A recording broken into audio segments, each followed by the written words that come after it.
tackle the chapter 7, which is the teacher and the community teachers' ethical and professional behavior. So the first one is the Code of Ethics for Professional Teachers, Article 3. So in the Section 8 of Article 3 of the Code of Ethics refers to the community within the school and the community outside the school. So in this article, it indicates that the teachers are expected to be part of the community and means to participate in the life of the community. And the next one is teacher as facilitator of learning.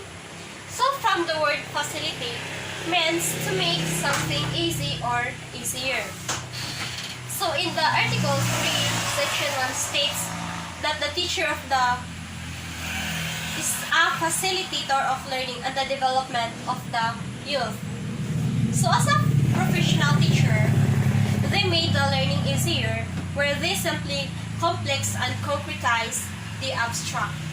So in the quotation, every child deserves a champion. An adult will never give up on them who understand the power of connection and insist they become the best they can possibly be. So, because a conducive learning process or the learning environment makes learners believe that they can do the work and they feel accepted in the learning process. That's why children deserve a champion. Next is teacher leadership and initiative for community participation.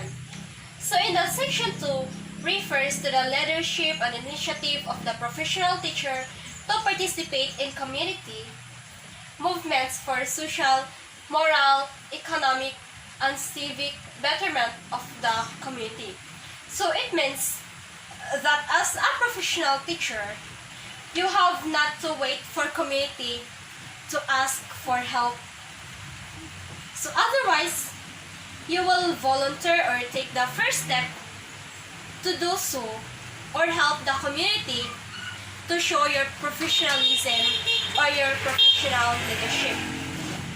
So as a future teacher or a professional teacher as well, you should take an initiative to offer your help for the important improvement of the community, that you can be a guidance counselor, a prayer leader, a commentator, or leader in religious celebrations, fiesta coordinator, judge or coach for a contest, financial advisor, a nurse, a doctor, and etc. And from this quotation, every teacher is an intellectual leader in the community, especially in the barangay, and shall welcome the opportunity to provide such leadership when needed to extend counseling services as appropriate and to be actively involved in matters affecting the welfare of the people. So this means that we should provide leadership and initiative, that means of working with the community, that getting parents and other members of community participate in school activities. Because in participating community affairs, it provides or prove that they are most responsible and most important members of society because of their professional efforts and affect the fate of the earth. So the next one is the professional teacher with honor and dignity.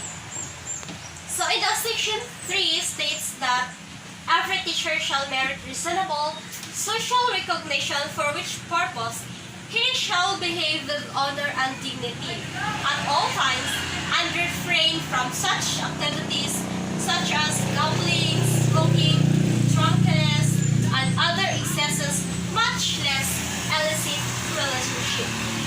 So it is obviously that as a professional teacher and you are gamblers, smokers, drunkards, and etc., who can have moral authority to advise them.